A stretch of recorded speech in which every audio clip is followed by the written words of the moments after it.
ವಾರ್ತೆಯ ಮುಖ್ಯಾಂಶಗಳು. ಟಿಎಸ್ಎಸ್ನ 102ನೇ ವಾರ್ಷಿಕ ಸರ್ವಸಾಧಾರಣ ಸಭೆ ಯಶಸ್ವಿ. ಪೌರ ಕಾರ್ಮಿಕರ ದಿನಾಚರಣೆ ಯಶಸ್ವಿ. ಸರ್ವರ್ ಸಮಸ್ಯೆ ಸಾಮಾಜಿಕ ಮತ್ತು ಶೈಕ್ಷಣಿಕ ಸಮೀಕ್ಷೆಗೆ ಭಾರಿ ಹಿನ್ನಡೆ. ಆಯುರ್ವೇದ ಚಿಕಿತ್ಸಾ ಪದ್ಧತಿಯನ್ನು ಇನ್ನಷ್ಟು ಬಲಗೊಳಿಸಿ ಗಣಪತಿ ಉಳ್ವೇಕರ್. ದೇಶದ ಆರ್ಥಿಕ ಪರಿಸ್ಥಿತಿ ಬದಲಾಯಿಸಲು ಪ್ರಧಾನಿ ನರೇಂದ್ರ ಮೋದಿ ಪಣ. ಎನ್ಎಸ್ ಹೆಗಡೆ. ಸಾಹಿತ್ಯ ಲೋಕದ ಮೇರು ನಕ್ಷತ್ರ ಭೈರಪ್ಪ ತಾರೆಗಳ ಲೋಕಕ್ಕೆ ಪಯಣ. ಸಾಮಾಜಿಕ ಮತ್ತು ಶೈಕ್ಷಣಿಕ ಸಮೀಕ್ಷೆ ಸಮಾರಂಭ ಉದ್ಘಾಟಿಸಿದ ಶಾಸಕ ಶ್ರೀನಿವಾಸ್ ಮಾನೆ. ಸರ್ಕಾರಿ ಬಸ್ ಮತ್ತು ಸ್ಕೂಟಿ ನಡುವೆ ಡಿಕ್ಕಿ. ಪೌರ ಕಾರ್ಮಿಕರು ತಮ್ಮ ಆರೋಗ್ಯದ ಕುರಿತು ಕಾಳಜಿ ವಹಿಸಬೇಕು. ಶಾಸಕ Shivaram Hebbar. The Totgars cooperative sale society limited Sirsi ಇದರ 102ನೇ ವಾರ್ಷಿಕ ಸರ್ವಸಾಧಾರಣ ಸಭೆ ಸೆಪ್ಟೆಂಬರ್ 23ರಂದು ಮಂಗಳವಾರ ಸಂಘದ ಪ್ರಧಾನ ಕಚೇರಿಯಲ್ಲಿ ಜರುಗಿತು. ಶ್ರೀ ಮಹಾಲಕ್ಷ್ಮಿ ಪೂಜೆ ಮತ್ತು ಶ್ರೀ ಉದಯ್ ಹೆಗಡೆಯವರ ಪ್ರಾರ್ಥನೆಯೊಂದಿಗೆ ಮತ್ತು ಸಂಘದ ಮಹಿಳಾ ಸಿಬ್ಬಂದಿಗಳು ದೇವಿ ಸ್ತುತಿ ಪಠಣ ಮಾಡುವುದರೊಂದಿಗೆ ಬೆಳಗ್ಗೆ 10 ಗಂಟೆಗೆ ಸಭೆಯನ್ನು ಪ್ರಾರಂಭಿಸಲಾಯಿತು.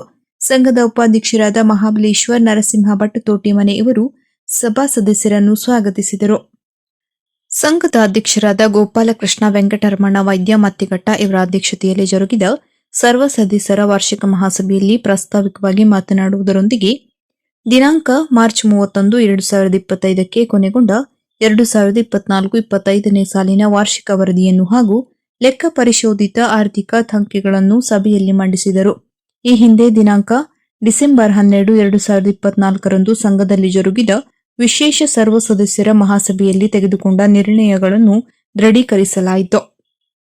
ಸಂಘದ ಅಧ್ಯಕ್ಷ ಟಿಎಸ್ಎಸ್ನ 102ನೇ ವರ್ಷದ ವಾರ್ಷಿಕ ವರದಿ ಹಾಗೂ ಆರ್ಥಿಕ ತನಿಖೆ ವಿಚಾರವಾಗಿ ಪ್ರಾಸ್ತಾವಿಕವಾಗಿ ಮಾತನಾಡಿದ ಸಂಘವು ಅಡಿಕೆ ಬೆಳೆಗಾರರ ಸಲುವಾಗಿಯೇ ಪ್ರಾರಂಭವಾಗಿದ್ದು, ತಾವು ಅಡಿಕೆ ಬೆಳೆಗಾರರ ಕುರಿತು ಕೈಗೆತ್ತಿಕೊಂಡ ಕಾರಣಗಳ ವಿಚಾರ ತಿಳಿಸಿದರು.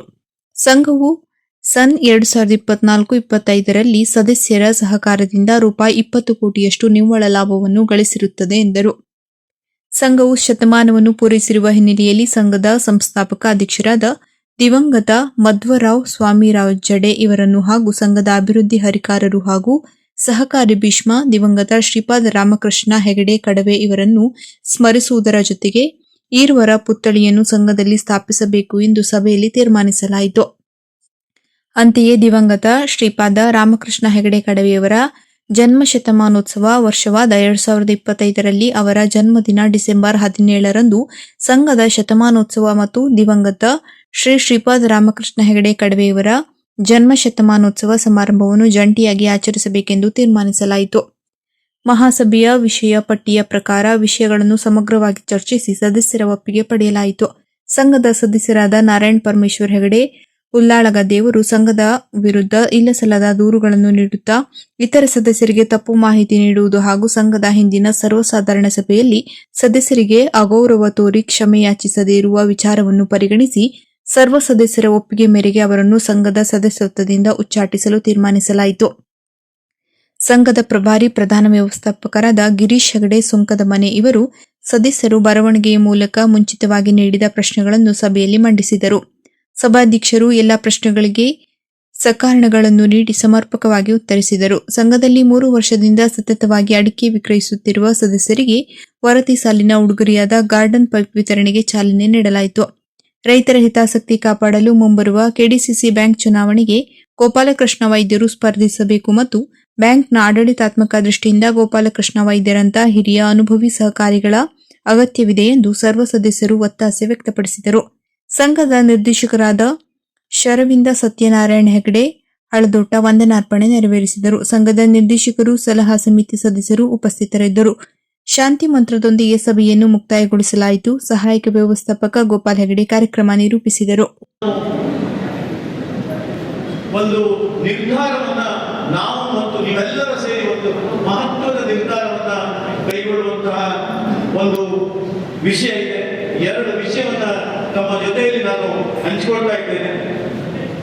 ಅದು ಏನಂದ್ರೆ, ಈಗಾಗಲೇ ಶತಮಾನೋತ್ಸವ ಆಚರಣೆ ಮಾಡಬೇಕಾಗಿತ್ತು, ಮುಗಿದೋಗ್ಬಿಟ್ಟಿದೆ. ಶತಮಾನ ಕಳೆದು ನಾವು 103ನೇ ವರ್ಷದಲ್ಲಿದ್ದೇವೆ. ಮಾಡಿದ್ದೇವೆ. 103ನೇ ವರ್ಷದಲ್ಲಿ ನಾವು ಶತಮಾನೋತ್ಸವವನ್ನು ಆಚರಣೆ ಮಾಡಬೇಕು ಅನ್ನೋದನ್ನು ನಾವು ಕಮಿಟಿಯವರು ಒಂದು ನಿರ್ಧಾರ ಮಾಡಿದ್ದೇವೆ. ಅದನ್ನು ನಮ್ಮ ಮುಂದೆ ಇಟ್ಟಿದ್ದೇವೆ. ಅದಕ್ಕೆ ನೀವು ಆ ನಂತರದಲ್ಲಿ ನೀವು ಒಪ್ಪಿಗೆಯನ್ನು ಕೊಡ್ತೀರಿ ಹೇಳುವಂಥದ್ದು ಭರವಸೆ ನಾವು ಇಟ್ಟಿದ್ದೇವೆ. ಅದರ ಜೊತೆಯಲ್ಲಿ ಮಾನ್ಯ ದಿವಂಗತ ಶ್ರೀಪಾದ ಹೆಗಡೆ ಕಡವೆ ಅವರು ಸಹಕಾರಿ ಭೀಷ್ಮ ಅಂತ ಹೇಳಿ ನಮ್ಮ ಜಿಲ್ಲೆಯೊಳಗೆ ಹೆಸರು ಮಾಡುವಂತ ಒಬ್ಬ ಮನುಷ್ಯ. ಅವರು ಸಹಿತವಾಗಿ ಹುಟ್ಟಿ ಅಂದ್ರೆ ಶತಮಾನ ಆಚರಣೆ ಮಾಡುವ ಸಂದರ್ಭ 17 ಡಿಸೆಂಬರ್ ಬರ್ತಾ ಇದೆ. ಹಾಗಾಗಿ ಆ ದಿನನೂ ಅಂದ್ರೆ ಅವರ ಜನ್ಮ ಶತಮಾನೋತ್ಸವ ಹಾಗೂ ಸಂಸ್ಥೆಯ ಶತಮಾನೋತ್ಸವ ಎರಡನ್ನೂ ಜೋಡಿಸಿಕೊಂಡು ಮಾಡುವ ಅಂತೇಳಿ ನಮ್ಮ ಒಂದು ಕಮಿಟಿಯಲ್ಲಿ ತೀರ್ಮಾನ ಮಾಡಿದ್ದೇವೆ. ಅದಕ್ಕೆ ನೀವು ಎಲ್ಲರೂ ಒಪ್ಪಿಗೆ ಕೊಡ್ತೀರಿ ಅಂತ ಹೇಳುವಂಥದ್ದನ್ನು ನಾನು ತಿಳಿದ್ದೇನೆ. ಜೊತೆ ಇಲ್ಲಿನ ಪಟ್ಟಣ ಪಂಚಾಯತ್ ಸಭಾಭವನದಲ್ಲಿ ಮಂಗಳವಾರ ಪೌರ ಕಾರ್ಮಿಕರ ದಿನಾಚರಣೆ ಆಚರಿಸಲಾಯಿತು. ಈ ವೇಳೆ ದಿನಾಚರಣೆಯ ಪ್ರಯುಕ್ತ ವಿವಿಧ ಆಟಗಳನ್ನು ನೆರವೇರಿಸಿದರು ಹಾಗೂ ಪೌರ ಕಾರ್ಮಿಕರನ್ನು ಗೌರವಿಸಿ ಸನ್ಮಾನಿಸಲಾಯಿತು. ಈ ಸಂದರ್ಭದಲ್ಲಿ ಪಟ್ಟಣ ಪಂಚಾಯತ್ ಅಧ್ಯಕ್ಷರಾದ ಜಯಸುಧಾ ಭೋವಿವಡ್ಡರ್, ಉಪಾಧ್ಯಕ್ಷರಾದ ರಹಿಮಾ ಬಾನು ಕೊಂಕೂರ್, ಸದಸ್ಯರು, ಮುಖ್ಯಾಧಿಕಾರಿ ಸಂತೋಷ್ ಕುಮಾರ್ ಹಾಗೂ ಸಿಬ್ಬಂದಿಗಳು ಉಪಸ್ಥಿತರಿದ್ದರು. ಜಿಲ್ಲಾದ್ಯಂತ ಸರ್ಕಾರದ ಬಹುನಿರೀಕ್ಷಿತ ಸಾಮಾಜಿಕ ಮತ್ತು ಶೈಕ್ಷಣಿಕ ಸಮೀಕ್ಷೆಗೆ ಕಳೆದ 3 ದಿನಗಳಿಂದ ಶಿಕ್ಷಕರನ್ನು ನಿಯೋಜನೆಗೊಳಿಸಿ ಸಮೀಕ್ಷೆ ಕಾರ್ಯ ಆರಂಭಿಸಿದ್ದರು. ಈಗ ಶಿಕ್ಷಕರಿಗೆ ಶಾಪ ಎಂಬಂತೆ ಸರ್ವರ್ ಸಮಸ್ಯೆಯಿಂದ ಶಿಕ್ಷಕರು ಪಡಬಾರದ ಕಷ್ಟಪಡುತ್ತಿದ್ದಾರೆ ಎಂದು ಬುಧವಾರ ನಗರದ ತಾಲೂಕು ಆಡಳಿತ ಸೌಧದ ಮುಂದೆ ನೂರಾರು ಶಿಕ್ಷಕರು ಬಂದು ಜಮಾವಣೆ ಮಾಡಿದ್ದರು. ಅಲ್ಲದೆ ಪದೇ ಪದೇ ಸರ್ವರ್ ಕೈಕೊಡುತ್ತಿರುವುದರಿಂದ ದಿನಕ್ಕೆ 1 ಅಥವಾ 2 ಸಮೀಕ್ಷೆ ಪೂರ್ಣಗೊಳಿಸಲು ಸಾಧ್ಯವಾಗುತ್ತಿಲ್ಲ. ಈ ಸಮಸ್ಯೆ ಹೀಗೆ ಮುಂದುವರೆದರೆ ನಮ್ಮಿಂದ ಸಮೀಕ್ಷೆ ಮಾಡಲು ವಿಳಂಬವಾಗುತ್ತಿದೆ. ಆದುದರಿಂದ ಜಿಲ್ಲಾಡಳಿತ ಮತ್ತು ತಾಲೂಕು ಆಡಳಿತ ಈ ಸಮಸ್ಯೆಯನ್ನು ನಿವಾರಣೆ ಮಾಡುವವರೆಗೆ ನಾವು ಸಮೀಕ್ಷೆಗೆ ಹೋಗುವುದಿಲ್ಲ ಎಂದು ಶಿಕ್ಷಕರು ಪಟ್ಟು ಹಿಡಿದು ನಿಂತಿದ್ದರು. ಮತ್ತು ಈ ಸಮೀಕ್ಷೆಯ ಆಪ್ ಬಳಸುವ ಕುರಿತು ಶಿಕ್ಷಕರಿಗೆ ಯಾವುದೇ ತರಬೇತಿಯನ್ನು ನೀಡಿಲ್ಲ. OTP ಬರುವುದರೊಳಗಾಗಿ OTP ಟೈಮ್ ಮುಗಿದು ಹೋಗುತ್ತದೆ. ನಮ್ಮ ಗೋಳು ಕೇಳುವವರು ಯಾರು ಎಂದು ತಾಲೂಕು ಆಡಳಿತ ಭವನಕ್ಕೆ ಬಂದು ತಮ್ಮ ಆಕ್ರೋಶ ವ್ಯಕ್ತಪಡಿಸಿದರು. ನಂತರ ತಹಶೀಲ್ದಾರ್ ಪುಟ್ಟರಾಜಗೌಡ ಮತ್ತು DDPI DR ನಾಯ್ಕ್ ಸ್ಥಳಕ್ಕೆ ಬಂದು ಶಿಕ್ಷಕರನ್ನು ಕರೆದು ಸಮಾಧಾನಪಡಿಸಿ ಶಿಕ್ಷಕರ ಸಮಸ್ಯೆಯನ್ನು ಕೆಲ ಹೊತ್ತು ಆಲಿಸಿದರು. ನಂತರ ತಹಶೀಲ್ದಾರ್ ಮಾತನಾಡಿ, ಶಿಕ್ಷಕರಿಗೆ ಇನ್ನೊಂದು 2 ದಿನಗಳಲ್ಲಿ ಸರ್ವರ್ಗೆ ಸಂಬಂಧಿಸಿದ ಮತ್ತು ಸಮೀಕ್ಷೆ ಆಪ್ ಬಗ್ಗೆ ಸಂಬಂಧಿಸಿದ ಎಕ್ಸ್ಪರ್ಟ್ಗಳು ಆಗಮಿಸುತ್ತಾರೆ. ನಿಮ್ಮ ಸಮಸ್ಯೆಗೆ ಪರಿಹಾರ ನೀಡುತ್ತಾರೆ ಎಂದು ಭರವಸೆ ನೀಡಿದರು. ಈಗ ನೀವು ಸಮೀಕ್ಷೆಗೆ ತೆರಳಿ, ಇಲ್ಲವಾದರೆ ಮಾಧ್ಯಮದವರು ಒಂದು ಸುದ್ದಿಯನ್ನು ಮಾಡಿ ಪತ್ರಿಕೆಯಲ್ಲಿ ಪ್ರಕಟ ಮಾಡುತ್ತಾರೆ. ಇದರಿಂದ ನಮಗೆ ಮತ್ತು ಸರ್ಕಾರಕ್ಕೆ ಮುಜುಗರವಾಗುತ್ತದೆ ಎಂದು ಶಿಕ್ಷಕರನ್ನು ಸಮಾಧಾನಪಡಿಸಿ ಕರ್ತವ್ಯಕ್ಕೆ ತೆರಳುವಂತೆ ಮನವೊಲಿಸಿದರು. ಈ ಸಂದರ್ಭದಲ್ಲಿ ನೂರಾರು ಶಿಕ್ಷಕರು ಉಪಸ್ಥಿತರಿದ್ದರು. ಯಾರು ಯಾವುದನ್ನು ನಿಭಾಯಿಸಕ್ ಆಗಲ್ಲ. ಕೇಳಿ OTP ಇಲ್ದೇನೆ ಮಾಡಿ ಅಂತೇಳಿ ಎಲ್ಲಾ ತಾಲೂಕಿನ ಎಲ್ಲಾ ತಹಶೀಲ್ದಾರ್ಗಳು ಪ್ರಿನ್ಸಿಪಲ್ ಸೆಕ್ರೆಟರಿನ ಕೇಳಾಗಿದೆ. ಆದ್ರೆ ಅವಕಾಶ ಕೊಟ್ಟಿಲ್ಲ. ಮುಂದೇನ್ ಮಾಡ್ತಾರೋ ಗೊತ್ತಿಲ್ಲ. ಅವಕಾಶ ಕೊಟ್ಟರು ಕೊಡ್ಬೇಕು. ದೊಡ್ಡವರ ತೀರ್ಮಾನ, ಸ್ಟೇಟ್ ತೀರ್ಮಾನ, ಸ್ಟೇಟ್ ಟೆಕ್ನಿಕಲ್ ಟೀಮ್ ಏನು ನಿರ್ಧಾರ ಮಾಡ್ತದೋ ಅದರ ಮೇಲೆ ಮುಂದಿನ ಸೂಚನೆ ಯಾವ ತರ ಬರ್ತದೋ ಆ ಪ್ರಕಾರ ಮಾಡೋದು. ಅದನ್ನ ನಾವು ಈಗ ನೀವು ಹೇಳಿದ್ದು ಕೇಳಿಸ್ಕೋಬೋದಷ್ಟೇ. ಕೇಳಿಸ್ಕೊಂಡು ಉಪಯೋಗ ಆಗಲ್ಲ. ನಾವು ಹೇಳೋಷ್ಟು ಹೇಳಾಗಿದೆ. ಈ ಸಮಸ್ಯೆ ನೀವೇನು ಹೇಳ್ತಾ ಬಂದಿದ್ರಿ, ಈ ಸಮಸ್ಯೆನೆಲ್ಲ ಈ ಮತ್ತೊಂದು ಆಪ್ಷನ್ ಕೊಟ್ಟಿದ್ದಾರೆ.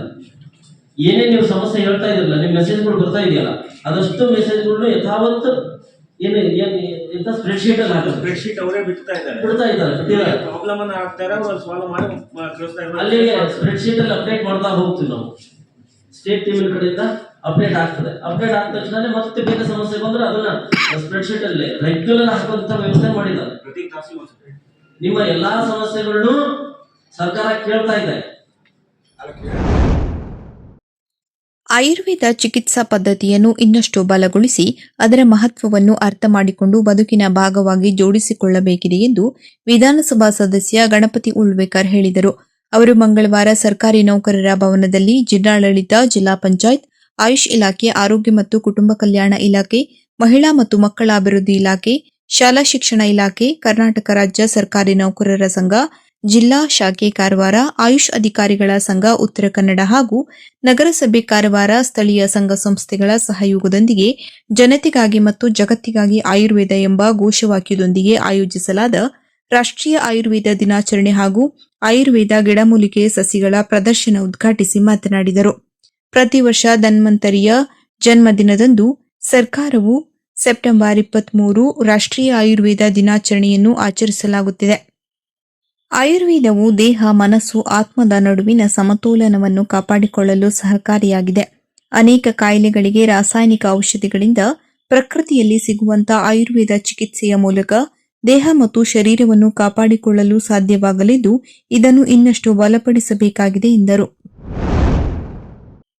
ದೇಶದ ಆರ್ಥಿಕ ಪರಿಸ್ಥಿತಿ ಬದಲಾಯಿಸಲು ಪ್ರಧಾನಮಂತ್ರಿ ನರೇಂದ್ರ ಮೋದಿಯವರು ಕಳೆದ 11 ವರ್ಷದ ಅವಧಿಯಲ್ಲಿ ಬಡವರಿಗೆ, ರೈತರಿಗೆ, ಮಹಿಳೆಯರಿಗೆ ಮತ್ತು ಯುವಕರಿಗೆ ಸಾಕಷ್ಟು ಯೋಜನೆಗಳನ್ನು ಈ 4 ವರ್ಗದವರಿಗೆ ನೀಡಿದ್ದಾರೆ ಎಂದು ಬಿಜೆಪಿ ಜಿಲ್ಲಾಧ್ಯಕ್ಷ ಎನ್ಎಸ್ ಹೆಗಡೆ ಹೇಳಿದರು.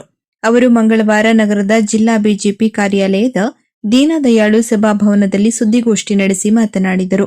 ಈ ಸಂದರ್ಭದಲ್ಲಿ ಬಿಜೆಪಿ ಜಿಲ್ಲಾ ವಕ್ತಾರ ಸದಾನಂದ ಭಟ್, ಜಿಲ್ಲಾ ಪ್ರಧಾನ ಕಾರ್ಯದರ್ಶಿ ಶಿವಾಜಿ ನರಸಾನಿ, ಹಳಿಯಾಳ ತಾಲೂಕು ಬಿಜೆಪಿ ಪ್ರಧಾನ ಕಾರ್ಯದರ್ಶಿ ವಿಎಂ ಪಾಟೀಲ್, ನಗರ ಮಂಡಲಾಧ್ಯಕ್ಷ ಆನಂದ್ ಸಾಲಿರ್, ಜಿಲ್ಲಾ ಸಾಮಾಜಿಕ ಜಾಲತಾಣದ ಅಧ್ಯಕ್ಷ ರವೀಂದ್ರ ಶೆಟ್ಟಿ ಮುಂತಾದವರು ಹಾಜರಿದ್ದರು. ಹೊಸ ನೀತಿ ಜಾರಿಗೆ ಬಂದಿದೆ 2.0. ಮುಂದಿನ ಪೀಳಿಗೆಯ ಜಿಎಸ್ಟಿ ಸುಧಾರಣೆಗೆ ಈ ದೇಶದ ಆರ್ಥಿಕ ದಿಕ್ಕನ್ನೇ ಅಂದರೆ ಆರ್ಥಿಕ ಪಥವನ್ನೇ ಬದಲಾಯಿಸುವಂತಹ ಒಂದು ನಿರ್ಧಾರವನ್ನು ಸನ್ಮಾನ್ಯ ಮೋದಿಜಿಯವರು ಒಂದು ಕ್ರಾಂತಿಕಾರಿ ನಿರ್ಧಾರವನ್ನು ತೆಗೆದುಕೊಂಡಿದ್ದಾರೆ. ನಾನು ಭಾರತೀಯ ಜನತಾ ಪಾರ್ಟಿ ಉತ್ತರ ಕನ್ನಡ ಜಿಲ್ಲೆಯ ವತಿಯಿಂದ ಮತ್ತು ಸಮಸ್ತ ಜನತೆಯ ವತಿಯಿಂದ ನಾನು ಸನ್ಮಾನ್ಯ ಮೋದಿಜಿಯವರ ನೇತೃತ್ವದ ಕೇಂದ್ರ ಸರ್ಕಾರಕ್ಕೆ ಹೃತ್ಪೂರ್ವಕ ಅಭಿನಂದನೆಗಳನ್ನು ಸಲ್ಲಿಸ್ತಾ ಇದ್ದೇನೆ. ಬಂಧುಗಳೇ, ನಾವು ಈ ಹಿಂದೆನೂ ಟ್ಯಾಕ್ಸ್ ಇತ್ತು. 2014ರಲ್ಲಿ ಸನ್ಮಾನ್ಯ ಪ್ರಧಾನಮಂತ್ರಿ ನರೇಂದ್ರ ಮೋದಿಜಿಯವರ ಪೂರ್ವದಲ್ಲಿ ಈ ಹಿಂದೆ ಅನೇಕ ರೀತಿಯಲ್ಲಿ ಟ್ಯಾಕ್ಸ್ಗಳ ಸಂಗ್ರಹ ಆಗ್ತಾ ಇತ್ತು. ಕೆಲವು ವಸ್ತುಗಳು 40% ಇತರ ಟ್ಯಾಕ್ಸ್ಗಳು ಹಿಂದಿದ್ದು. ಸನ್ಮಾನ್ಯ ಮೋದಿ ಅದಕ್ಕೂ ಹಿಂದೆ 14ರಲ್ಲಿ ಪ್ರಧಾನಮಂತ್ರಿ ಆದ ಮೇಲೆ ವ್ಯಾಲ್ಯೂ ಆ್ಯಡೆಡ್ ಟ್ಯಾಕ್ಸ್ ವ್ಯಾಟ್ ಅಂತ ಜಾರಿಗೆ ಬಂದಿತ್ತು. ಆ ಸಂದರ್ಭದಲ್ಲೂ ಸಹ ಒಂದು ವಸ್ತುಗಳ ಮೇಲೆ 2, 3, 4 ಪಟ್ಟು ಟ್ಯಾಕ್ಸನ್ನು ಸಂಗ್ರಹ ಮಾಡುವಂಥ ಸ್ಥಿತಿ ಇತ್ತು. ಸನ್ಮಾನ್ಯ ಮೋದಿಜಿಯವರು 2017ರಲ್ಲಿ ದೇಶಕ್ಕೆ ಒಂದೇ ದೇಶಕ್ಕೆ ಒಂದು ತೆರಿಗೆ ಇರಬೇಕು ಅಂತ ಒಂದು ಕಲ್ಪನೆಯನ್ನು ಇಟ್ಟುಕೊಂಡು ಯಾವತ್ತು ನಾವು 2 ಲಕ್ಷ ಕೋಟಿ ಹಣ ಸಂಗ್ರಹವನ್ನು ನಾವು ಮಾಡ್ತೇವೋ ಆ ದಿನದಿಂದ ನಾವು ಟ್ಯಾಕ್ಸನ್ನು ಇನ್ನಷ್ಟು ಕಡಿಮೆ ಮಾಡ್ತೀವಿ ಆವತ್ತು ಘೋಷಣೆನೂ ಮಾಡಿದ್ರು. ಆಧುನಿಕ ಕನ್ನಡ ಸಾಹಿತ್ಯದ ಮಹಾನ್ ಲೇಖಕರಾದ ಡಾಕ್ಟರ್ ಸಂತೇಶಿವರ ಲಿಂಗಣ್ಣಯ್ಯ ಭೈರಪ್ಪ ಅವರು 2025ರ ಸೆಪ್ಟೆಂಬರ್ 24ರಂದು ಬೆಂಗಳೂರಿನಲ್ಲಿ ನಿಧನರಾದರು. ಅವರು ವಯೋಸಹಜ ಆರೋಗ್ಯ ಸಮಸ್ಯೆಗಳಿಂದಾಗಿ ಇತ್ತೀಚೆಗೆ ಬೆಂಗಳೂರಿನ ಖಾಸಗಿ ಆಸ್ಪತ್ರೆಯಲ್ಲಿ ಚಿಕಿತ್ಸೆ ಪಡೆಯುತ್ತಿದ್ದರು. ಚಿಕಿತ್ಸೆ ಫಲಕಾರಿಯಾಗದೆ ಇಂದು ಬೆಳಗ್ಗೆ ಅವರು ಕೊನೆಯುಸಿರೆಳೆದರು. ಹಾಸನ ಜಿಲ್ಲೆಯ ಸಂತೇಶಿವರ ಗ್ರಾಮದಲ್ಲಿ ಜನಿಸಿದ ಭೈರಪ್ಪನವರು ಮೈಸೂರು ವಿಶ್ವವಿದ್ಯಾಲಯದಿಂದ ಎಂಎ ಪದವಿ ಪಡೆದರು. ಅವರು ಉಪನ್ಯಾಸಕರಾಗಿ ಕೆಲಸ ಮಾಡಿ ನಂತರ ಸಾಹಿತ್ಯ ಸೃಜನತೆಗೆ ತೊಡಗಿಕೊಂಡರು. ಅವರ ಕೃತಿಗಳು ತತ್ವಶಾಸ್ತ್ರ, ಸಾಮಾಜಿಕತೆ, ಮಾನವ ಸಂಬಂಧಗಳು ಮತ್ತು ಐತಿಹಾಸಿಕ ಘಟನೆಗಳನ್ನು ಆಳವಾಗಿ ವಿಶ್ಲೇಷಿಸುತ್ತವೆ. ಪರ್ವ, ವಂಶವೃಕ್ಷ, ಧಾಟು, ಸಾಕ್ಷಿ, ಆವರಣ ಅವರ ಮಹಾನ್ ಕೃತಿಗಳು. ಅವರ ಅನೇಕ ಕೃತಿಗಳು ಹಿಂದಿ, ಮರಾಠಿ ಸೇರಿದಂತೆ ಇತರ ಭಾಷೆಗಳಿಗೆ ಅನುವಾದಗೊಂಡು ಬೆಸ್ಟ್ ಸೆಲ್ಲರ್ ಎಂಬ ಹೆಗ್ಗಳಿಕೆ ಹೊಂದಿದೆ. ಅವರು ಪದ್ಮಶ್ರೀ, ಪದ್ಮಭೂಷಣ, ಸರಸ್ವತಿ ಸಮ್ಮಾನ, ಸಾಹಿತ್ಯ ಅಕಾಡೆಮಿ ಫೆಲೋಶಿಪ್ ಸೇರಿದಂತೆ ಅನೇಕ ಗೌರವಗಳನ್ನು ಪಡೆದಿದ್ದರು. ಕನ್ನಡ ಸಾಹಿತ್ಯಕ್ಕೆ ನೀಡಿದ ಕೊಡುಗೆಯಿಂದ ಅವರು ಚಿರಸ್ಥಾಯಿಯಾಗಿದ್ದಾರೆ. ಸರ್ಕಾರ ಕಾರ್ಯಕ್ರಮ ರೂಪಿಸುವ ಸಂದರ್ಭದಲ್ಲಿ ಎಲ್ಲ ವರ್ಗಗಳಿಗೂ ಸಹ ನ್ಯಾಯ ದೊರಕಿಸುವ ಉದ್ದೇಶದಿಂದ ರಾಜ್ಯದಲ್ಲಿ ಹಿಂದುಳಿದ ವರ್ಗಗಳ ಆಯೋಗ ಸಾಮಾಜಿಕ ಮತ್ತು ಶೈಕ್ಷಣಿಕ ಸಮೀಕ್ಷೆ ನಡೆಸುತ್ತಿದೆ ಎಂದು ಶಾಸಕ ಶ್ರೀನಿವಾಸ್ ಮಾನೆ ಹೇಳಿದರು. ಇಲ್ಲಿನ ತಹಶೀಲ್ದಾರ್ ಕಚೇರಿಯಲ್ಲಿ ಕರ್ನಾಟಕ ರಾಜ್ಯ ಹಿಂದುಳಿದ ವರ್ಗಗಳ ಆಯೋಗದ ಸಾಮಾಜಿಕ ಮತ್ತು ಶೈಕ್ಷಣಿಕ ಸಮೀಕ್ಷೆ 2025ಕ್ಕೆ ಚಾಲನೆ ನೀಡಿ ಅವರು ಮಾತನಾಡಿದರು. ನಮ್ಮ ಜನ ಯಾವ ಮಟ್ಟದಲ್ಲಿ ಜೀವನ ಸಾಗಿಸುತ್ತಿದ್ದಾರೆ, ಎಂತಹ ಸಮಸ್ಯೆಗಳನ್ನು ಎದುರಿಸುತ್ತಿದ್ದಾರೆ ಎನ್ನುವುದು ಈ ಸಮೀಕ್ಷೆಯಲ್ಲಿ ತಿಳಿಯಲಿದೆ. ಅದರ ಆಧಾರದ ಮೇಲೆ ಸರ್ಕಾರ ಕಾರ್ಯಕ್ರಮ ಆಯೋಜನೆ ರೂಪಿಸಲಿದೆ.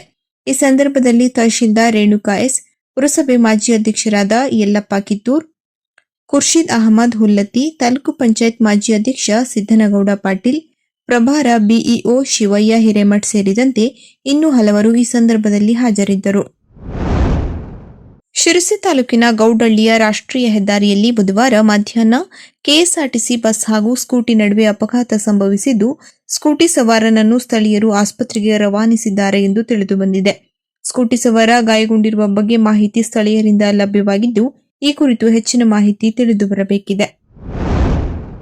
ಪಟ್ಟಣದಲ್ಲಿ ಸ್ವಚ್ಛತಾ ಕಾರ್ಯ ಮಾಡುವ ಕರ್ಮಯೋಗಿಗಳಾದ ಪೌರ ಕಾರ್ಮಿಕರು ಪಟ್ಟಣದ ಆರೋಗ್ಯ ಕಾಪಾಡುವುದರೊಂದಿಗೆ ತಮ್ಮ ಆರೋಗ್ಯದ ಬಗ್ಗೆ ಕಾಳಜಿ ವಹಿಸಿ ಸುರಕ್ಷಾ ಕ್ರಮ ಅನುಸರಿಸಿ ಜಾಗೃತಿಯಿಂದ ಕಾರ್ಯನಿರ್ವಹಿಸಿ ಎಂದು ಶಾಸಕ ಶಿವರಾಮ್ ಹೆಬ್ಬಾರ್ ಹೇಳಿದರು.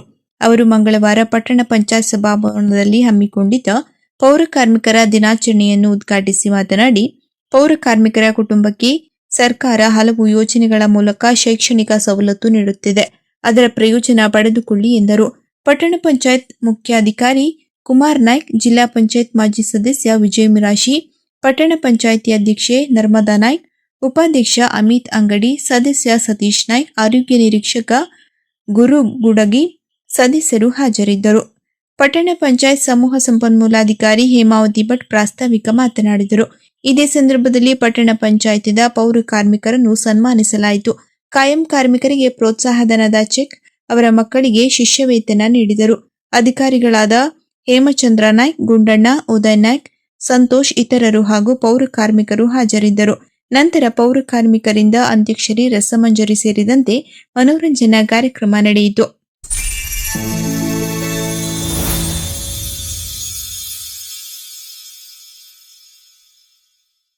ಕದಂಬ ನ್ಯೂಸ್ ಫಸ್ಟ್, ನಿರ್ಭೀತಿಯಿಂದ ನಿಮ್ಮ ಪರವಾಗಿ.